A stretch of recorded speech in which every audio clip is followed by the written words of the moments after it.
Hello, we are joined by Kristy from Soul Sisters Paranormal on this episode of Talk Haunted to Me.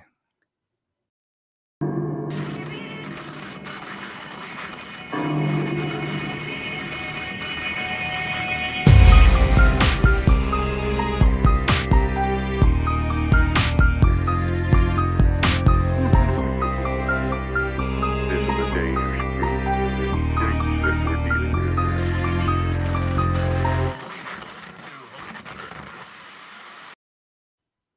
All right, Kristy, how you doing this lovely evening? I am fantastic. How are you? I'm doing good. Excited as always to talk paranormal with like-minded individuals, I guess. Yeah, absolutely. I'm Um, excited to be here. this is really fun. I'll talk to people forever. Unfortunately, like I have friends will try to pull me away. Like, all right, Chris, we need to stop talking. So that's why I have some questions. Hopefully, that'll keep us on track a little bit and not keep you here too long. No, listen, I'm like you. I love talking paranormal. So you get us started and we can probably be here all night. Yeah, awesome. So what kind of got you into paranormal? I usually ask this question first. Is just any singular experience that just got you interested, or just made you a believer straight off the bat, or was it like a gradual kind of thing?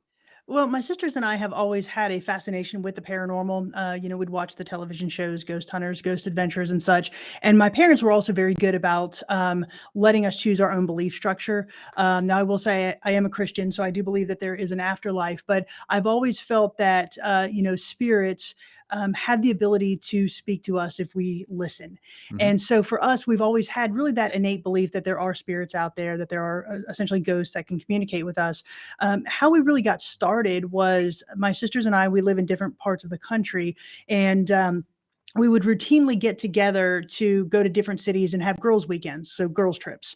And so one weekend in 2014, we found ourselves in Moundsville, West Virginia, which is where the West Virginia State Penitentiary is located. And we had a family friend that sat on the board of that facility, and he said, while you're here, why don't you just stay the night in the prison one of your nights and see if you can communicate with our spirits? So we absolutely jumped at that chance. So we took a few digital cameras, a few voice recorders, a very rudimentary investigation. And so we left with that experience with what we felt was compelling, unexplained evidence: footsteps running, men speaking, doors slamming in cell blocks that we knew nobody was in. And so for us, that really catapulted us into Soul Sisters Paranormal. We decided we wanted to form a group that, to the best that we could, really professionally elevate paranormal investigations more out of out of a subculture and more into the mainstream as best that we could. And so that's what we tried to do. We came up with our name, our theme music, our logo, and ever since we've just been traveling around the country, really exploring these very historic and haunted locations. Awesome. Yeah, I love your logo. Thank you.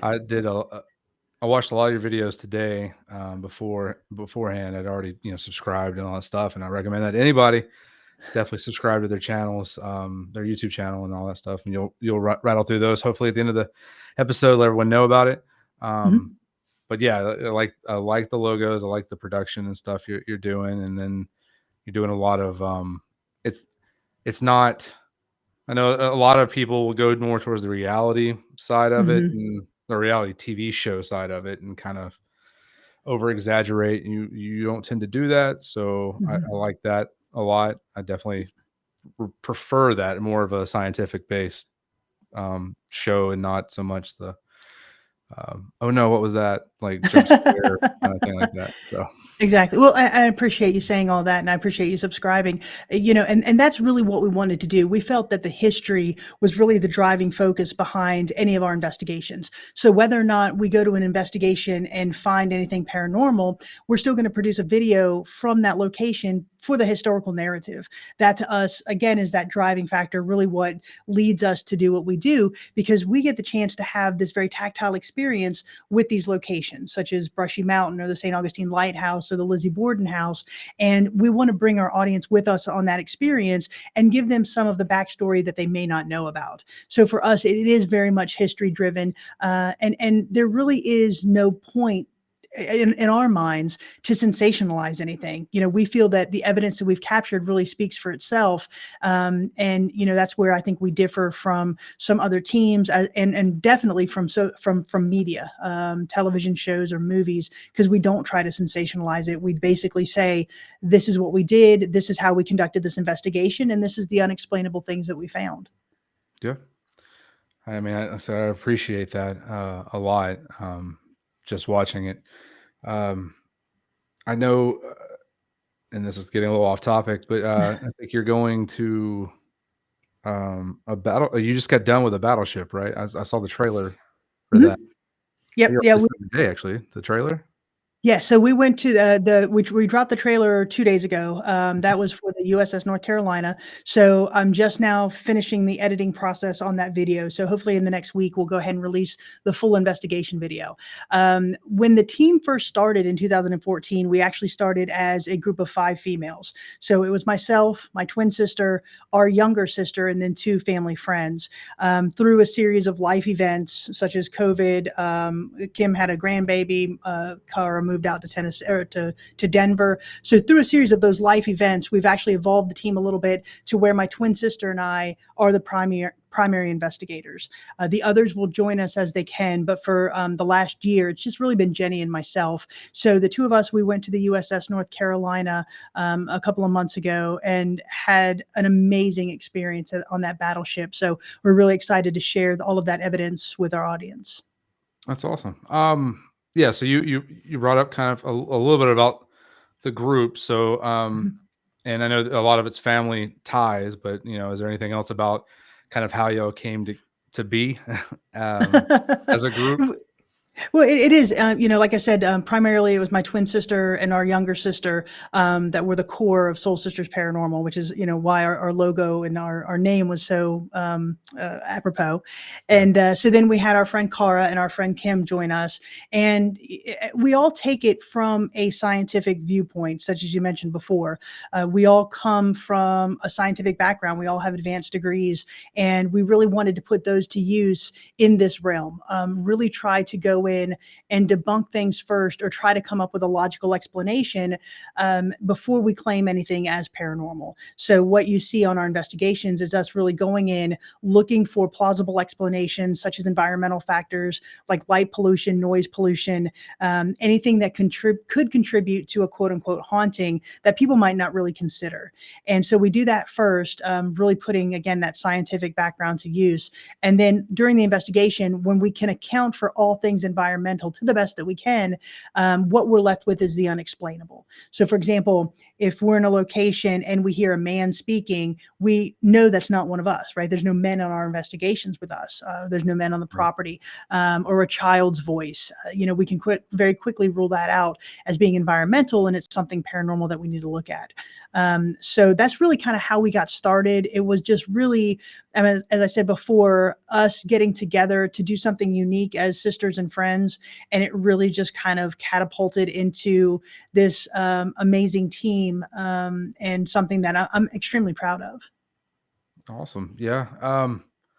And that a lot of the investigations we've been on are even just ones we've read about or interesting going to tend to have entities that focus on women more than Mhm. men. It's not, I wouldn't say rare, but it's not as common for it to be like, oh yeah, it tends to mess with males more than females. I'm like, well, I don't know. There's a lot of the ones we went to is always like, yeah, it pulls on a female's hair or a woman's hair, or is like comes near them. I know one of the ones we did in Tennessee there was 2 stories or 2 separate entities that were attracted to women or would show themselves Mhm.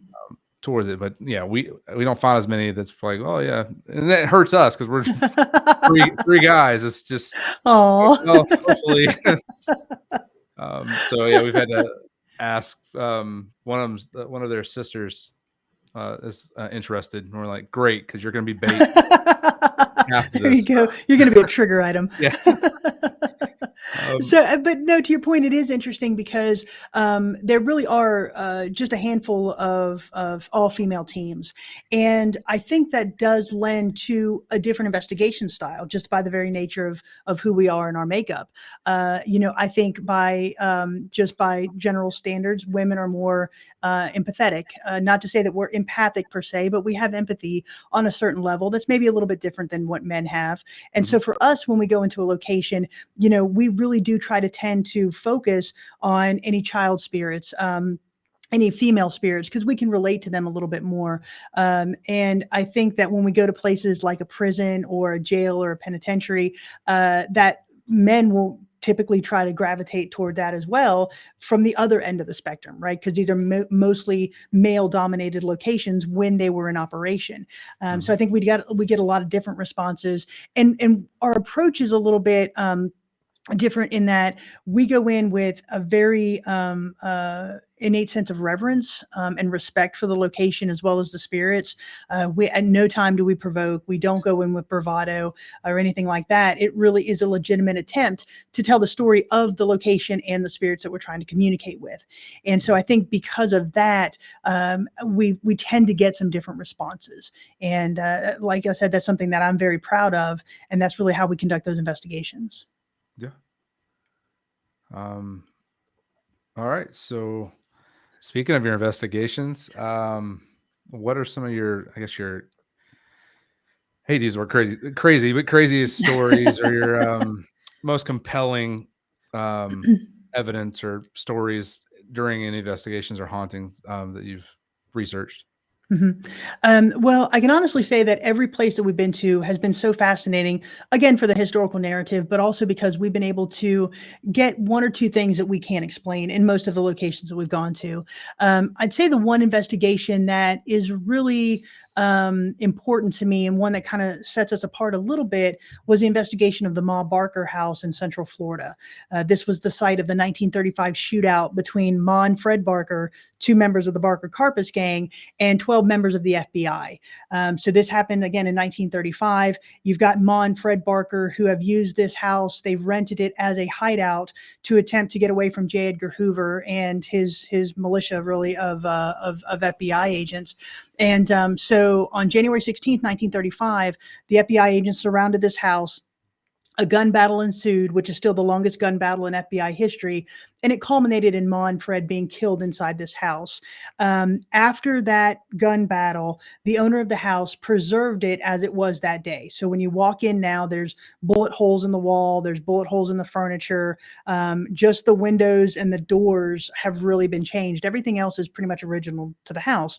And so in 2016, the family decided to sell the land, and the new owner was going to demolish the house. So Marion County, Florida decided to purchase the house, and they floated it. They put it on a barge and they floated it across Lake Weir to a state park, which is where it sits now. Right. So after they moved it, we wanted to investigate. So we asked Marion County if they would allow us to be the first team to investigate this house, and they said yes. Now the great thing about this house is that there is zero environmental pollution. And by that, I mean there's no power to the house. There's no water to the house. It sits on about 40 acres of vacant land surrounded by nothing, just Florida pasture, essentially. So I can legitimately say we have complete control of this environment. Mhm. And so we did a 2-night investigation. The first night was actually on the anniversary of the shootout of the Ma Barker shootout. So we set up equipment on January 15th, the night of January 15th, and we left it to run on its own, and we left the property. So we had night vision video cameras, we had voice recorders, we had some trigger items inside the house. We locked it and left because I wanted to see what would happen when we left it alone. We also had pre-recorded questions on a voice recorder that when we left, I hit play, and we let those questions run for about an hour, even though we're not there, to see if we Mhm. could get any interaction with the voice recorder. And what we found was when we reviewed that evidence, we did get interaction. We were having light anomalies that we couldn't explain. There were sounds of footsteps on the floors, doors slamming. We had a male voice saying, "Get out." And then at about 5:30 in the morning, in the room where Ma and Fred were killed, we captured 2 EVPs. The first one said, "Freddie," The next one said, "Yeah, Ma," and the first one said, "Get ready," which I think is a residual haunting. We went back about 2 weeks later, and it was just my sister Jenny and I, and we used a spirit box, which is, and we had some interesting answers off of that. For example, I asked what happened in this room, and we got the entire phrase of "They murdered us, we the ones dead," which is extremely rare for a spirit box. Which, Yeah, very. if you don't know what that is, if you don't know what that is, it's an AM/FM radio that's very quickly going through frequencies. So the ability of a spirit box to actually get a full phrase, that's an astronomical calculation that a full phrase would be said.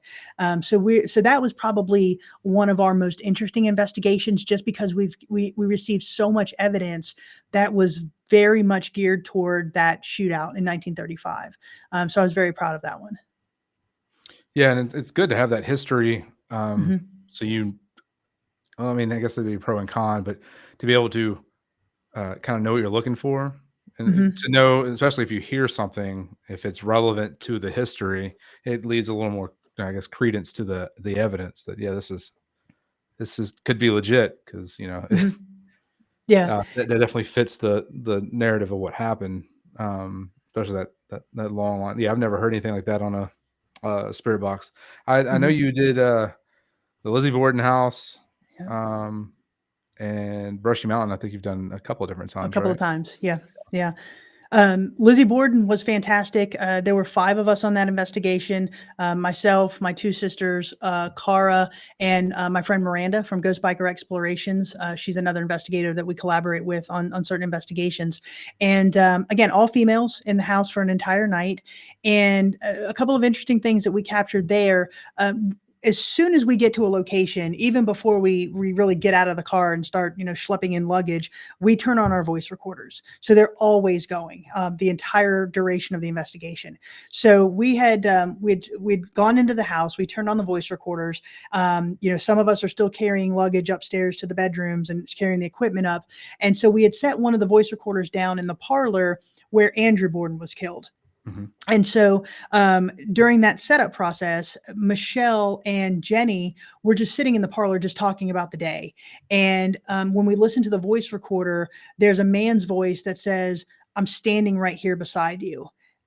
Obviously, they didn't hear it, but it's very clearly a male's voice on that voice recorder.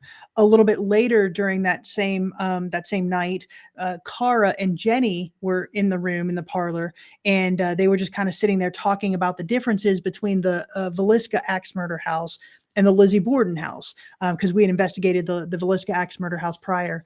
And Cara made the phrase, she said, either way, being axed to death would be a horrible way to die.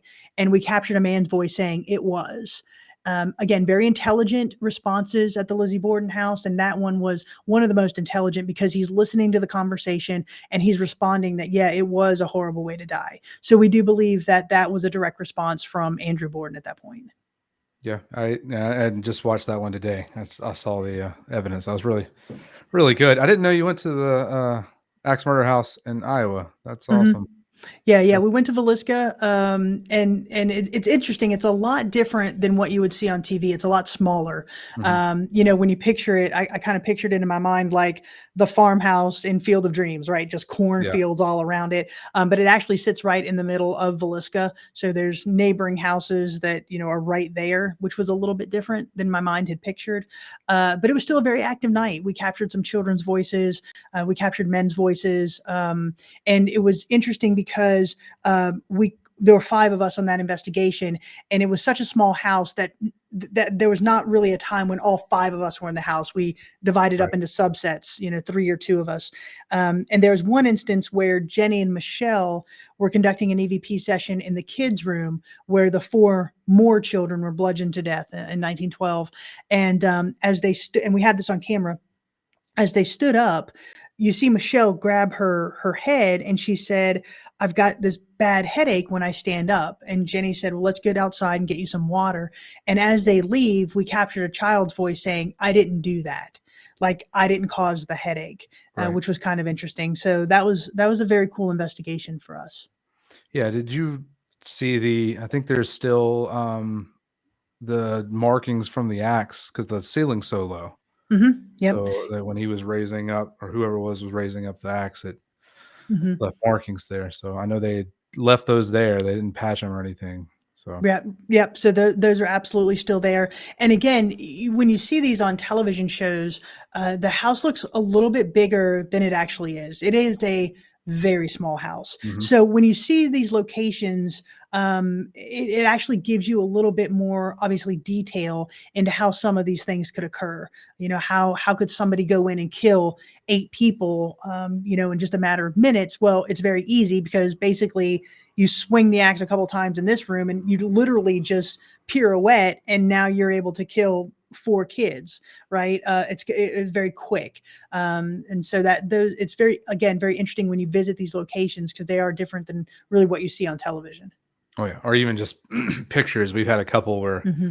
we go and we're expecting a much larger building than when we get there, and it's like, okay, Hmm. guys, who wants to stand outside or go get coffee or something because we're gonna have to split up. Yeah, yeah. So Well, then there's also the reverse, right? I mean, when we went to the Trans-Allegheny Lunatic Asylum, that is a massive complex, yeah, much bigger than we thought. That was our second investigation after Moundsville, and we weren't fully prepared for the size of that building, and so that's one location that I would love to get back to now, knowing what we know and how we do our setup. I think we'd get a very interesting investigation from that. The first one was good, but I think a second one would be great, just because now we have knowledge of how big this building is. yeah, you can kind of map it out in your head a little Mhm. better, so the next time you're more prepared. Yeah, Right. the hospital we went, South Pittsburgh Hospital.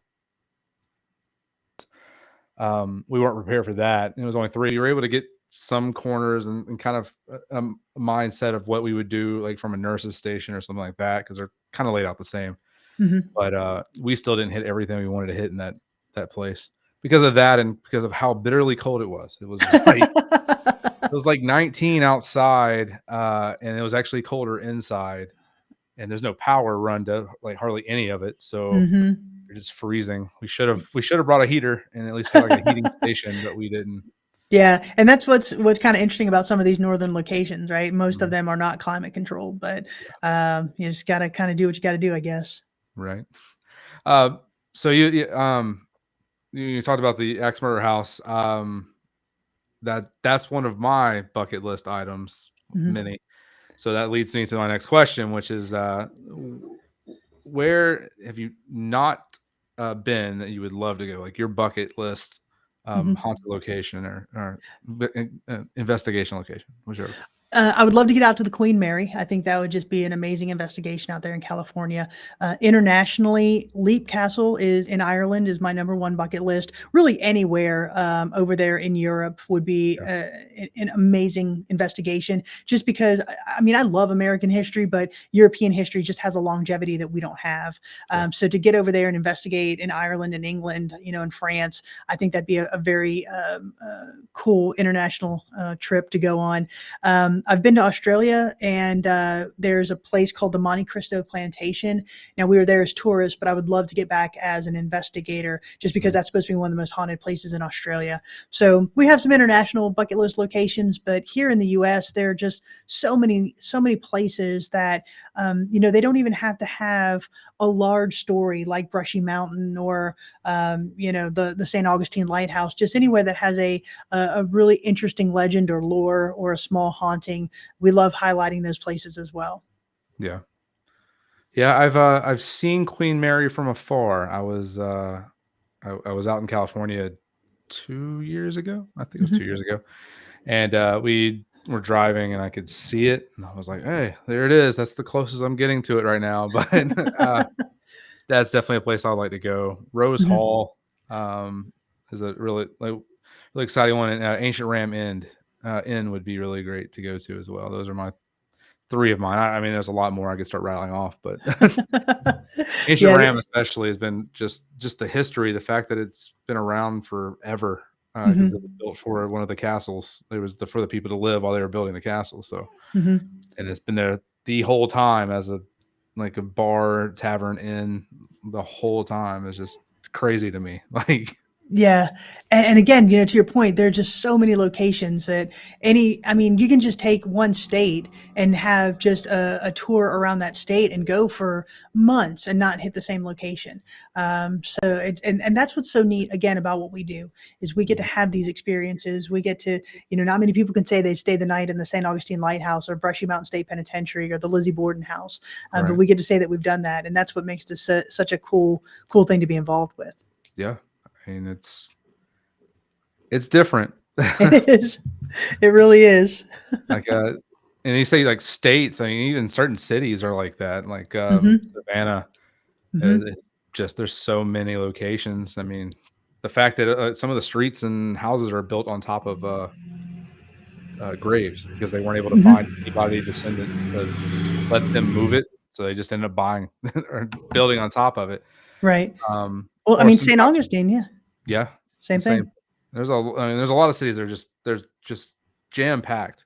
Key Mhm. West is another one that's just full of, like, almost that whole entire place. They have a little mini lighthouse that's got a like, I think that's the blood handprint one. They Mhm. can't get rid of the handprints and a bunch Yeah. of other stuff, so Yeah. So a well, lot of go ahead. I'll say, so what's the future look like for, the Soul Sisters? Is it, we got a big, busy rest of the year? Are you already Um, going into the next year, that kinda thing? We do. We've got a couple investigations lined up for next year already. We're going to do the old hospital on College Hill, and we've got that lined up, and a couple of others. Here in the next couple of months, as you can tell, I'm sitting inside of a jail. So I'm Hmm, in the historic Scott County Jail here in Huntsville, Tennessee, and this is a jail that my business partner Miranda Young from Ghost Biker Explorations, she and I, for the last year now, we've opened a museum here in this jail, and it is a very haunted location. It's mhm. one of those that I can honestly say something happens here that we can't explain several times a week. You'll hear whistling, you'll hear doors slamming, footsteps will run behind you. This little building has a very big paranormal punch. And so for October, we're doing some really neat tours here, and rolling some of those into November as well. And I hope to have two investigation videos done before the end of the year: the USS North Carolina, and then Madison Seminary, where Jenny and I investigated last month. I hope to have those two investigation videos done before December. So working on those, and yeah, just several other investigations that will be going on. So just kind of stay tuned.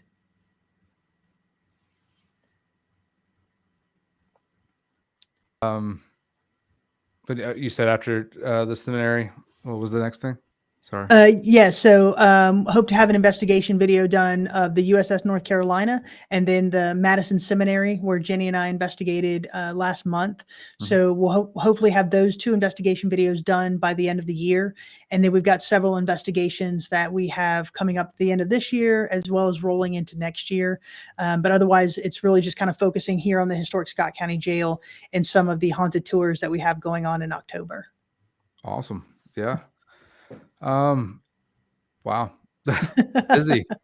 It really is. It's great being a location owner. It does kind of take away from investigations just a little bit, but we get to stay here obviously as often as we want. So there'll be times where we will just close during the night and say, "Hey, do you want to do an EVP session upstairs?" And we've captured some great things here: disembodied voices, shadow figures. We've captured them on camera as well as video camera, footsteps, doors slamming, you name it. We've got it in this building.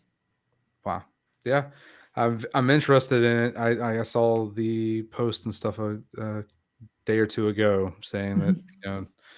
it'll be functional for overnights and stuff. I think is it already started or are Mhm. y'all okay? Yeah. So, Yeah, we've been open for about a year. We've already had about 60 teams come in mhm, here over the course of this last year. And it's interesting, we've actually had numerous teams book a second time because they found so much stuff the first time. We've had teams say that this is more active than brushy, and that's saying something. Like yeah, I said, the spirits here just really love to tell their story. awesome. So yeah, let everyone know your social media. That's the big thing. I want everyone to know how to find you and check it out everything because like I said, I've watched some of your footage. It's been great. Thank you. I'm gonna watch more. Obviously, I didn't get to watch the one you'd mentioned earlier, the The Ma FBI. Barker house? Yeah, I Yeah, didn't the get to Ma watch Barker that house. episode yet. I watched some of Lizzie Borden stuff and what was the other one? Um, the Mifflin, Fort Mifflin. Oh, yeah, that was a good one. And then you had a top 10 video as well I watched too. So Mhm. yeah, I'm gonna watch more of that. But yeah, let us know what your social media is so we can get everyone on board. Sure. So our website is www.soulsistersparanormal.com, and anything you want to know about us can be found on that website, where our next appearances are going to be, our next investigation videos. All of our videos are on that location as well. So www.soulsistersparanormal.com. We're also very active on Facebook under Soul Sisters Paranormal, and our YouTube channel is Soul Sisters Paranormal. Awesome. So yeah, everyone just get on there, subscribe, support, and subscribe definitely because they're releasing a lot of really good stuff. So you definitely want to watch that, and watch anything that comes out in the future. So thank you so much. Hey, look, a visitor. Yeah. This is Sally, our jail cat. She wanted to be on the camera, I guess. Yeah, I saw earlier. I think she walked in that room because I saw it at the very bottom, this little back, and I heard the jingling, and I was like, "Is it a dog or a cat?" I couldn't tell. Yeah, she's our little jail cat, our little mascot, but she's very nosy. Yeah, I need some So, attention. yeah, absolutely. Well, thank you so much for having me tonight. I really appreciate it. It's a pleasure speaking with you. Yeah, thank you so much. Yeah, so uh, I'm signing off. Thank you very much, and we'll talk to you soon. Have a great night.